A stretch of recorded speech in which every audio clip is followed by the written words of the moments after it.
I never questioned why we were fighting this war. It's just what we were told to do. But as I lay there, wounded, and slumped behind makeshift cover, I started to wonder why we were shipped over here. I wanted to know what started this war, who was fighting it, and whether we would be remembered for our actions or for our outcome.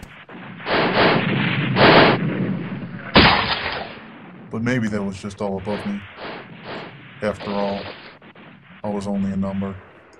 Just another body on the front lines fighting someone else's battle.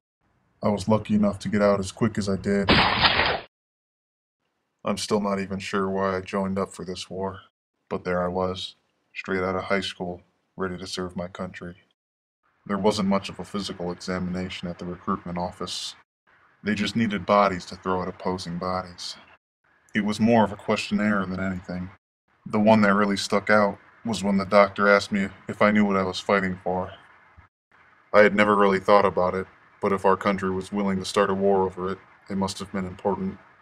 I was in and out and headed to boot camp in a few days, but that doctor did stir up my mind. I was having doubts about my decision on the first day of boot camp. I could tell they were trying to break me down, have me become one of them. I tried to resist, but my commanding officer showed us what happened when we disobeyed those with power. And so I learned not to stir the beast. They said they didn't know how long the war would last. I didn't care. I just wanted to do my part. On aerial deployment, I got separated from my platoon and the enemy was quickly upon me.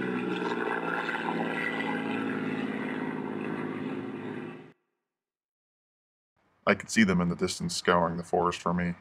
I knew I had to get out of there and find my platoon if I wanted any chance of surviving.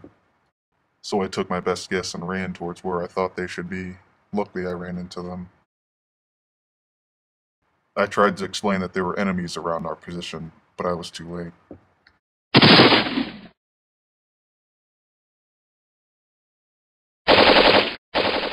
We tried to take cover, but there wasn't any significant surroundings.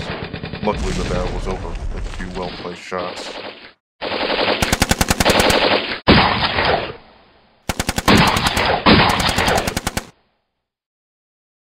When we finally regained composure, we had realized 47 had bled out. He was just another casualty of war. The first of many. I was reluctant to tell my squad that I had aimed high at the enemy and never shot any of them. They said this feeling for hurting another person would only get worse over time. So my CO had a bit of a proposition when we found a wounded enemy on the trail. I couldn't understand his last words, but it sounded like he was in misery. I really didn't have any other choice. And that's what drove me to start questioning this war. We'd only been on the ground for a few hours, but we hadn't had any radio contact from superior officers since we had been deployed. But then we ran into some resistance. Some friendly resistance. The squad went AWOL after half of its members were killed in action. Their sole goal was to defend themselves and just outlive the war, no matter how long it took. They got into number 23's head, and he decided to stay with them. And as much as I wanted to as well, I couldn't imagine that they were any better off. Our CO couldn't just make him come with us. It would only make 23 hate the cause more. So we just pushed on, 2 men down.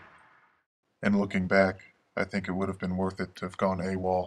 Soon afterwards, we got radio contact back up at position flooded with enemy. We were supposed to get there as soon as possible. 17 thought he knew a shortcut. And I don't remember much after that. 63 said that the enemy was much closer than intelligence had gathered. He said enemy guerrillas shot me in the back and that I quickly passed out.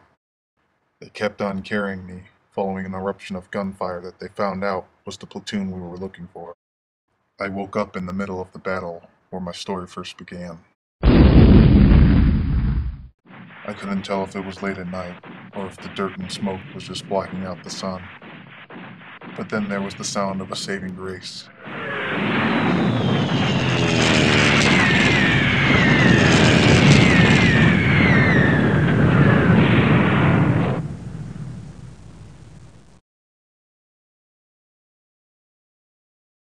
And so my tour ended within less than 24 hours.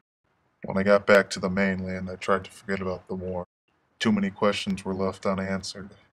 Many of them still stand in the wars we fight today.